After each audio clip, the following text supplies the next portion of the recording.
Assalamualaikum warahmatullahi wabarakatuh. Hai anak-anakku sekalian. Hari ini kita belajar akidah akhlak pada bab 4, yaitu tentang hidup sehat dan juga bersih. Pada halaman berapa? Yaitu pada halaman 31. Boleh dibuka bukunya. Tapi sebelum itu kita membaca doa terlebih dahulu. Yuk sama-sama angkat kedua tangannya. Bismillahirrahmanirrahim.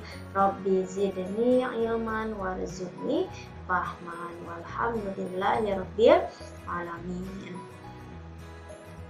Nah, pada bab pertama ini kita belajar tentang hidup sehat. Nah, agama Islam adalah agama yang paling sempurna. Semuanya telah diatur oleh Allah. Agama Islam sangat mementingkan perilaku hidup bersih.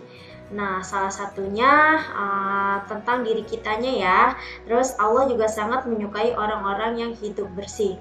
Nah, kebersihan seperti hadis-hadis yang sudah dari anak-anakku sekalian pasti sudah tahu ya. Hadis tentang kebersihan itu apa? Ya, bismillahirrahmanirrahim.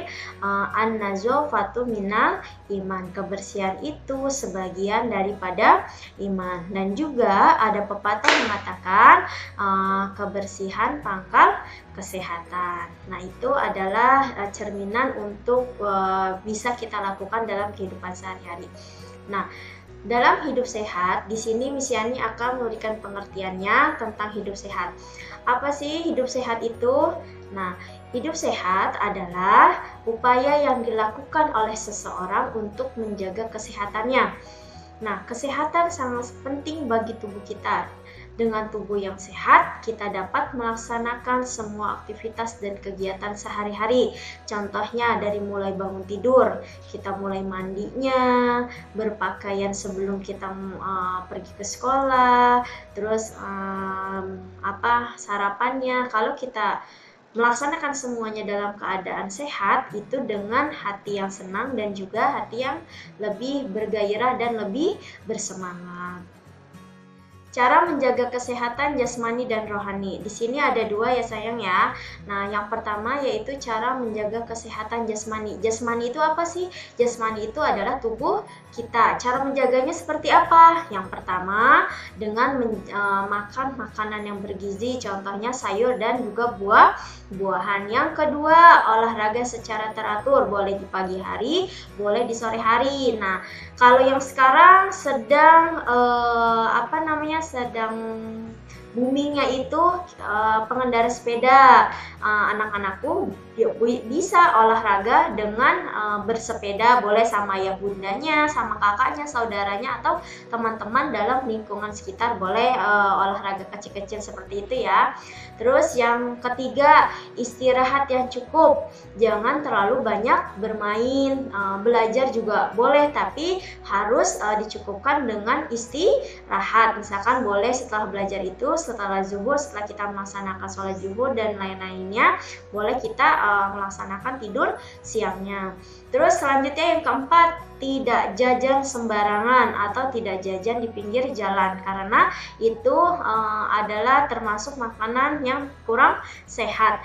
Kalaupun bisa, boleh dimintakan buat jajanan sama bundanya di rumah ya, atau jajanan atau cemilan-cemilan yang sudah dibeli di tempat-tempat yang bersih dan juga sehat, dan juga terjaga dari debu-debu, terhindar dari debu-debunya.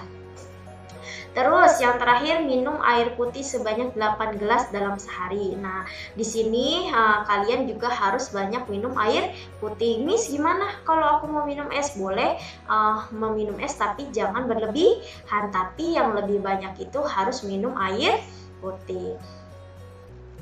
Nah, selanjutnya yaitu menjaga kesehatan rohani. Menjaga kesehatan rohani itu artinya menjaga diri kita nih, kesehatan rohani kita, jiwa kita. Yaitu dengan apa? Yang pertama, rajin mengaji. Anak-anakku sekalian, pasti mengaji ya di rumah ya. Selain di majelis-majelis taklim, di musola ataupun di masjid, pasti anak-anakku mengaji semuanya di rumah setelah habis maghrib sama ayah bunda atau dengan kakaknya. Terus selalu berkata jujur dalam kesehatan rohani, tidak boleh berbohong. Terus lagi ada selalu berkata yang baik-baik. Nah, ucapannya pun harus dijaga, berkatanya harus yang baik-baik, tidak boleh berkata yang kurang baik, karena itu khawatirnya akan bisa menyakiti hati seseorang. Terus jangan bersikap iri dan dengki. Kita nggak boleh bersikap iri sama teman-teman kita ya. Yang misalkan dia itu mempunyai barang yang bagus. Dia punya barangnya bagus loh, aku masa nggak punya. Nah, jangan seperti itu ya. Kita harus hindari sikap atau dijauhkan dari sikap yang namanya sikap iri dan juga sikap dengki. Terus selanjutnya yang terakhir, banyak memberi dan suka menolong. Nah, ini termasuk daripada sikap terpuji. Dengan kita banyak memberi dan suka menolong, teman-teman atau orang di sekitar kita akan menghargai kita ya. Selanjutnya, hidup bersih. Hidup bersih apa sih? Nah, di sini adalah upaya yang dilakukan oleh seseorang untuk selalu menjaga kesehatannya. Hampir sama dengan pengertian hidup pengertian hidup sehat ya, hampir sama. Nah, Allah Subhanahu wa taala menyukai orang-orang yang bersih. Kebersihan meliputi dari apa aja? Yang pertama tubuh, yang kedua pakaian, dan yang ketiga lingkungan. Nah, lingkungan ini ada 3 tempatnya sayang. Yang pertama yaitu di rumah, yang kedua di sekolah, dan yang ketiga di masyarakat. Dengan selalu menjaga kebersihan. Nah, dalam 3 tempat ini, mau di rumah, di sekolah pun di masyarakat, kita semua harus menjaga kebersihan. Dengan menjaga kebersihan, hidup kita akan menjadi nyaman dan sehat, dan juga terhindar dari bahayanya penyakit seperti yang kita rasakan sekarang, yaitu pandemi ya. Nah, dengan Allah memberikan kita suatu cobaan, nah di sini Allah menyuruh kita untuk selalu hidup bersih. Jangan lupa hidup bersih ya untuk anak-anakku semuanya. Nah, cara menjaga kebersihan. Yang pertama, kebersihan tubuh. Bagaimana cara menjaga kebersihan tubuhnya? Yang pertama, mandi 2 kali sehari, yaitu pagi dan sore. Yang kedua apa? Yang kedua yaitu menggosok gigi. Jangan lupa ya untuk anak-anakku selalu menggosok gigi agar giginya bersih dan tidak berlubang. Selanjutnya yaitu keramas dengan shampoo. Jangan lupa anak-anakku semuanya mau pagi ataupun sorenya tidak lupa untuk keramas ya, khawatirnya nanti ada hewan yang hinggap di kepala kita. Pasti tahu ya hewan apa itu namanya. Terus yang selanjutnya, mencuci tangan sebelum dan sesudah makan. Sebelum dan sesudah makan harus cuci tangan, atau kita dari luar juga harus membersihkan tangan kita. Apalagi pada musim sekarang, kita nggak boleh main asal masuk ke rumah ya. Kita harus bersihkan tubuh kita di luar dulu. Selanjutnya, membersihkan telinga. Membersihkan telinga juga sama, itu termasuk daripada cara menjaga kebersihan tubuh. Mencuci kaki setelah aktivitas di luar, entah dia bermain atau dia dari pulang mengaji, sama seperti yang bisa dicontohkan yang di sini. Sebelum atau sesudah melaksanakan kegiatan, kita harus mencuci tangan dan juga mencuci kaki. Terus yang selanjutnya yaitu kebersihan pakaian. Pakaian yang bersih dan suci juga termasuk syarat untuk diterimanya ibadah kita. Contohnya, kalau pakaian kita kotor, terus pakaian kita terkena najis, nah itu termasuk daripada khawatirnya pakaian yang kita gunakan ini ketika kita ibadah, khawatirnya tidak sah dalam melaksanakan sholatnya.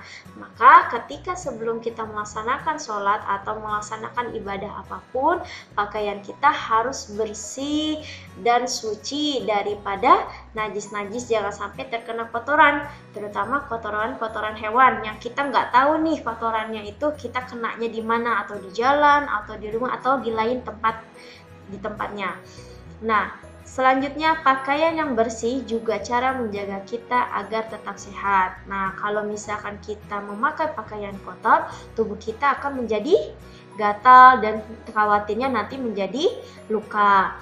Kalau kita bersihkan enak didekati sama teman-teman, wangi ya si Ahmad ini, bersih ya pakaiannya Ahmad ini. Nah, jadi banyak teman-teman yang dekat dengan kita. Kalau kitanya kotor, pakaian kita kotor, terus kitanya juga tidak bersih, teman-teman atau anak-anak yang lain pasti akan menjauhi kita semuanya. Terus pakaian harus dicuci setelah digunakan.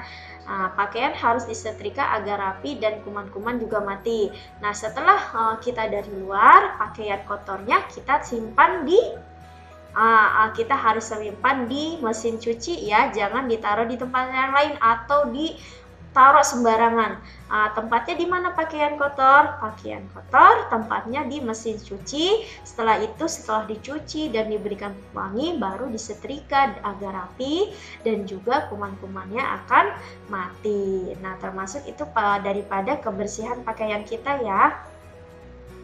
Nah, terus cara kebersihan lingkungan. Kebersihan lingkungan adalah segala sesuatu yang ada di sekitar kita. Yang tadi Miss Yani sudah sampaikan, lingkungannya itu meliputi apa aja? Ada rumah, sekolah, dan juga masyarakat. Lingkungan yang bersih membuat kita nyaman dan juga sehat. Entah di rumah, lingkungannya juga harus bersih, di dalam rumahnya juga harus bersih. Di sekolah juga sama. Setelah kita jajan atau membeli makanan di kantin, sampahnya harus dibuang di tempat sampah agar lingkungan sekolah kita juga bersih dan juga nyaman untuk digunakan atau untuk pelaksanaan kegiatan belajar mengajarnya. Terus di masyarakat juga sama, membuang sampah pada tempatnya, tidak membuang sampah di selokan, karena itu akan menyumbat aliran air dan akan menyebabkan banjir. Nah, lingkungan yang bersih membuat kita nyaman dan sehat. Cara menjaga lingkungannya seperti apa sih? Nah, cara yang pertama yaitu menyapu lantai, mengepel lantai, atau menyapu halaman juga bisa termasuk daripada menjaga kebersihan lingkungan. Terus membuang sampah ke tempat sampah yang tadi Miss Yani sudah sampaikan, maupun di rumah, sekolah, ataupun di masyarakat, tetap membuang sampah harus pada tempatnya. Terus membersihkan debu-debu di rumah yang ada di jendela-jendela kita, terus membersihkan yang ada di rumah, di sekolah, di masyarakat kalau memang kita melaksanakan kegiatan kerja bakti. Terus membersihkan got dan saluran air, seperti yang tadi Miss Yani sudah sampaikan, membersihkan got dan saluran air agar aliran air tersebut mengalir dengan lancar, tidak ada sampah-sampah. Kalau misalkan ada sampah-sampah yang ada di got atau di saluran air itu akan menyumbat dan akan mengakibatkan banjir. Mau tidak rumahnya kebanjir? Tidak ya, maka dari itu anak-anakku semuanya harus membuang sampah pada tempatnya. Terus yang terakhir, menanam tanaman agar terlihat hijau. Di rumah, di sekolah, di masyarakat, diusahakan dalam lingkungan kita ada penghijauan atau ditanamnya tanaman. Boleh tanaman apapun. Untuk apa, Miss? Untuk agar lingkungan kita bersih dan juga terlihat hijau. Karena dengan banyaknya pepohonan itu menjadikan udara kita sejuk. Seperti contohnya di pegunungan ataupun di tempat-tempat di pedesaan, karena di mana di situ itu banyak sekali pepohonan sehingga udara yang ada di pedesaan ataupun di pegunungan itu terasa dingin. Coba ya kita praktekkan ya dalam kehidupan kita sehari-hari. Nah, anak-anakku sekalian boleh mengerjakan latihan-latihan pada halaman 36 sampai dengan 39 ya. Pelan-pelan boleh dibantu oleh ayah bundanya. Tapi tidak lupa sebelum kita menyelesaikan pemateri pada hari ini, jangan lupa kita membaca hamdalah.